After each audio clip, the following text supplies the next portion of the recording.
Welcome to Cuidado, the podcast that cautions you so you can live your best life now. Today I am going to be talking about moving forward after a mistake. I am going to be looking at the lives of several characters in the Bible and just examining it to see how they made their mistakes, what they did, first of all, that kept them in the mistake, and then how they moved forward past that mistake. And first, I'm going to look at Peter. Remember, Peter, he denied Jesus Christ 3 times. Well, after we see Peter this after we see Peter denying Jesus Christ 3 times, we see that Peter went back to fishing, him and the other disciples, and it was by his suggestion. So Peter, after he had denied Jesus Christ and realized that Jesus was crucified, he felt so bad from that mistake that he gave up on the call of God to become fishers of men. And he went back to doing what he was doing before Christ had called him to be a fisher of men. So he changed what he was doing because now he had given up on being in walking in the call of the Lord. Peter had taken on the mindset that what he did was so unforgivable that he could not continue where he had started. He could not continue working on what he was working on. He could not continue in the career that he had, and he went back. I shouldn't say couldn't proceed in doing the will of God anymore because he felt he had fallen from grace, and he went back into what he was doing. He went back to the job he had before. He went back because giving up means you think you can't do it anymore. You don't believe that you're capable of doing what you were doing, and so you let it go because your mindset has changed from being the confident and competent person to now thinking that you're not able to manage this. You're not able to do what you were doing before because you feel like a failure. The mistake causes you to feel like a failure and you give up and go backwards. So Peter's way of dealing with his situation because he had given up was to go backwards. It means that Peter was allowing himself to live in the consequences of his actions because it drove him to take a negative direction. Then there was Jacob.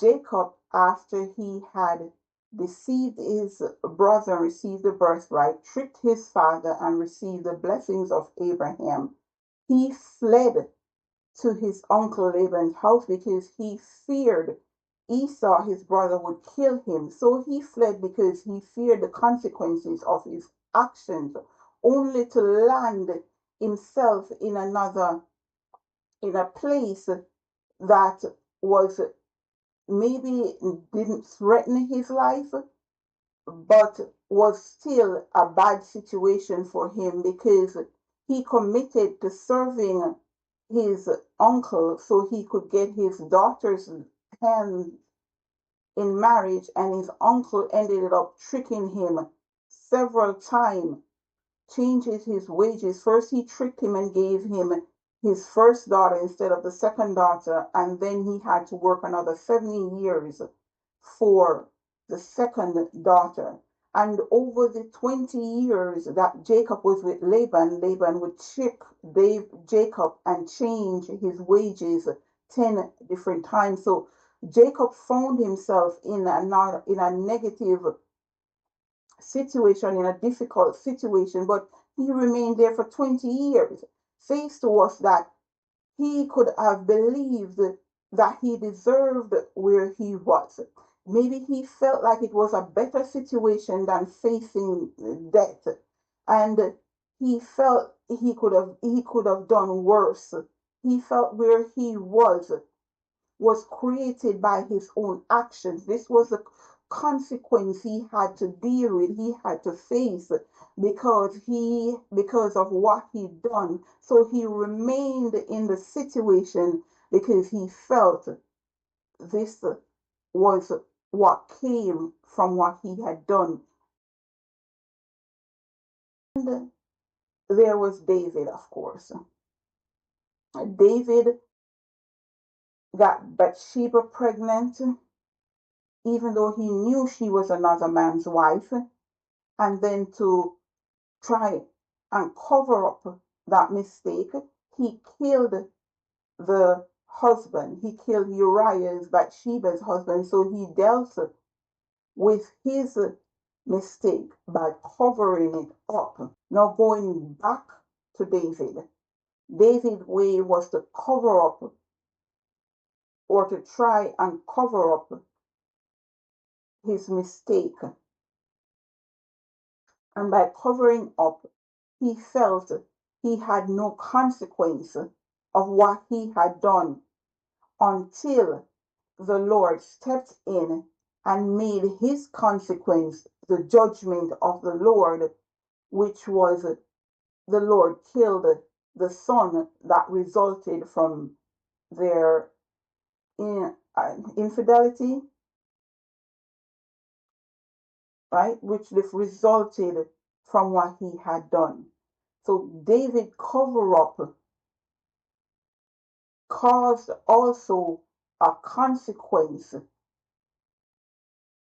in that he had to live with hiding those consequences, and then he had to accept the judgment of the Lord that was passed against him.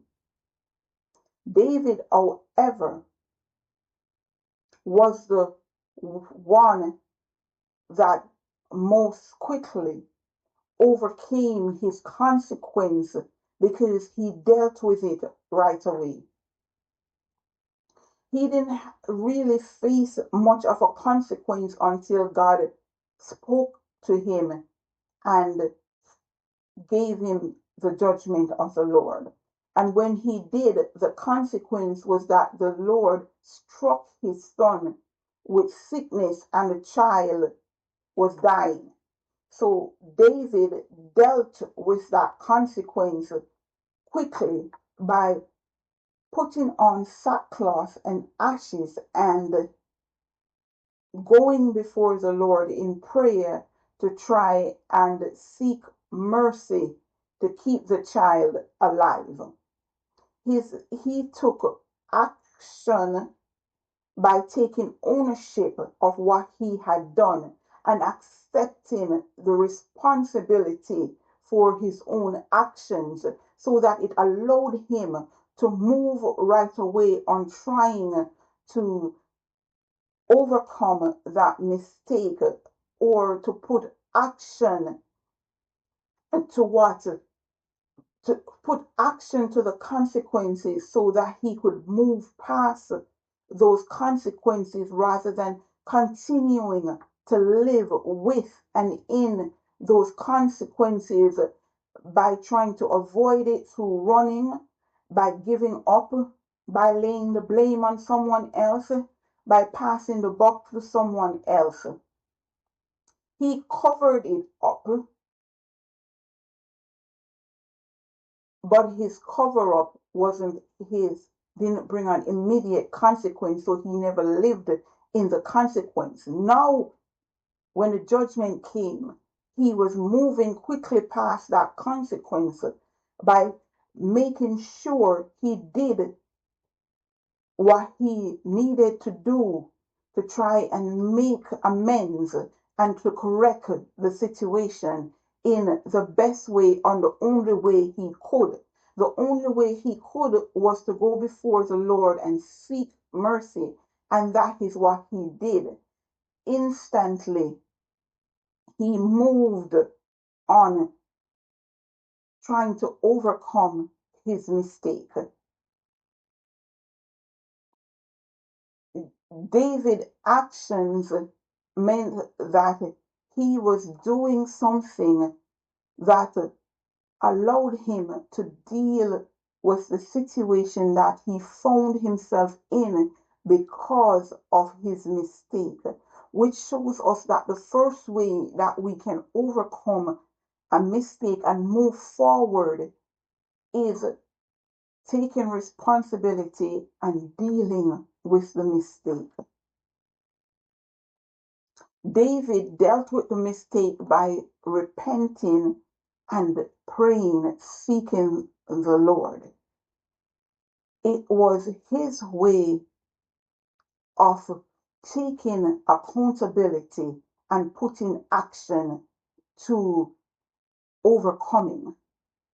So, our way of moving past a mistake is that we first have to take ownership, admit our mistake, and accept that mistake, and then put action to trying to move past it so that we don't remain in the consequences, struggling year after year because we are trying to avoid dealing with it or because we have given up and don't think there's anything that we can do.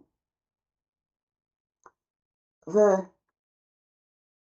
the consequence holds you bound in the mistake rather than allowing you to move past the mistake. So, dealing with the consequences is dealing with the mistake to allow yourself to go past that mistake. All the people I named, Peter,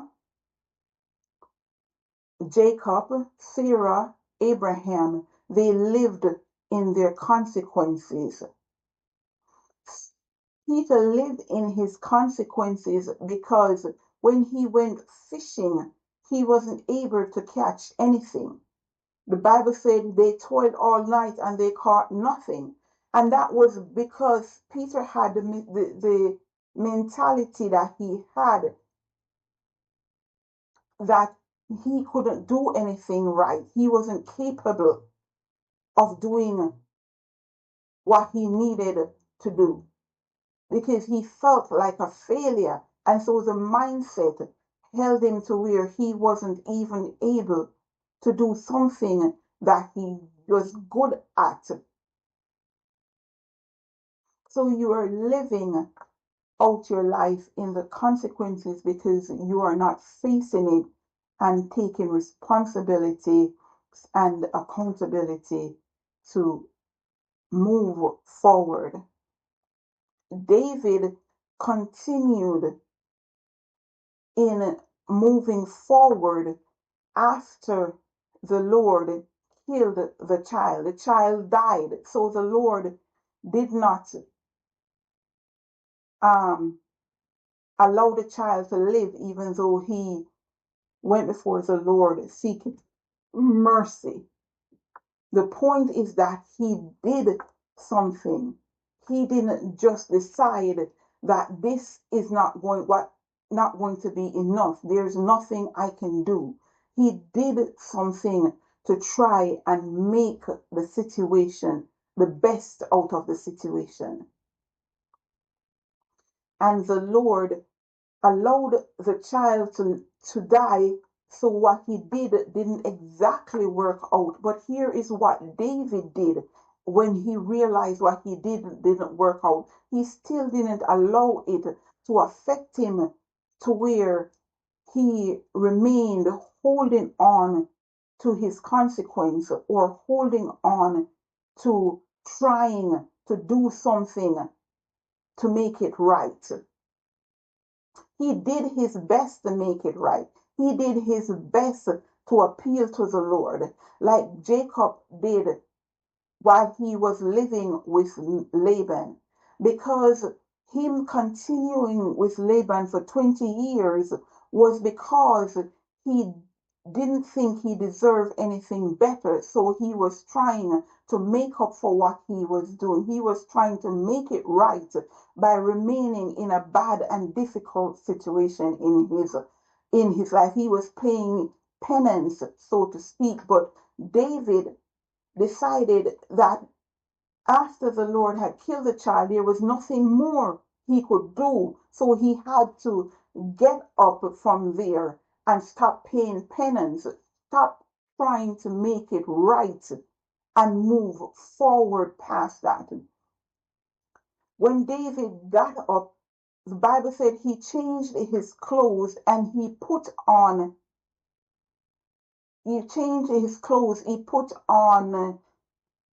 new clothes.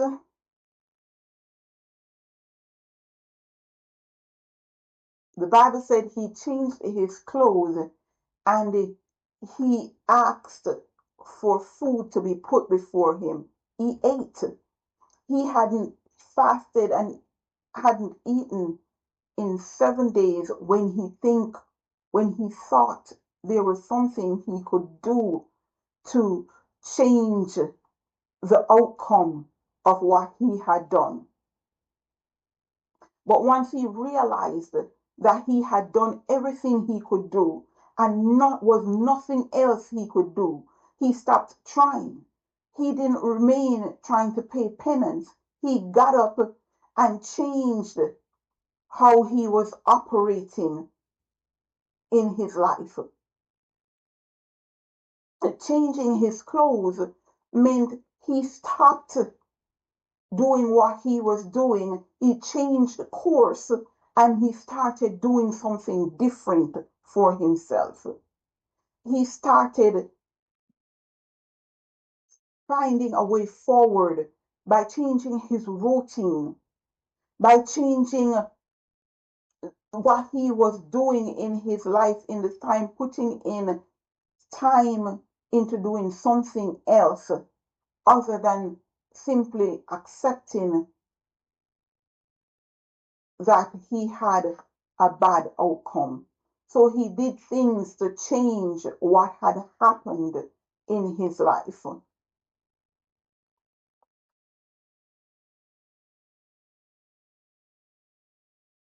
Because he did what he did, it meant he moved out of paying for his mistake and started to change his life and to pave a way forward, which allowed him to do something different with his life and not remain holding the bag from a mistake or from a situation gone bad. Jacob likewise had to get to the place where he decided to change his life and stop holding the bag of consequences that had been handed to him because he believed that his mistake put him in the situation. And in actuality, his mistake did put him in the situation because in running from the mistake, it created the situation in his life. It meant he had placed himself in a place where he was owing Laban, so to speak. So he was holding a bag, but until he decided to let go of that bag, until he got the mindset and that he deserved more and decided that he was tired of holding on to something that he had paid for over and over again, until he decided that he wasn't going to pay for this anymore and start to do something to refuse the charge that life was paying him and stand up for himself and say no more and allow himself, relieve himself of that burden. Not allow people to lay blame on him anymore. Not allow himself to take up the baggage of doing for others because he was trying to show that he was a good person or to show that he was sorry for what he had done. When he made up his mind that the way forward was to change what he was doing, he got a new vision for his life and started building something else. It says that he went to Laban and started demanding different wages. And when he started demanding different wages, he changed the outcome that would not permit. He changed the way he handled the situation because he made sure he did not give Laban the chance to cheat him anymore. He put things into action and started to move in a way he hadn't moved before, in a way that Laban didn't even recognize before, so that it caused friction between them. But before, whereas Jacob was trying to avoid the friction, now he didn't care whether or not it caused friction between them. Instead of looking at Laban's displeasure and trying to avoid the displeasure to please other people, instead of doing what he thought he was expected to do because he had created the situation, he decided that he was no longer going to allow them to lay the blame at his feet. So he kept taking on the burden of others, trying to rectify a situation that wasn't being rectified by what he was doing. And so Jacob, in making up his mind, made changes in how he was operating, just like how David made changes. He arose from where he was. He took a step of faith and started doing things in a different way to move himself forward. He aligned himself with the dreams that the Lord gave him. He reminded himself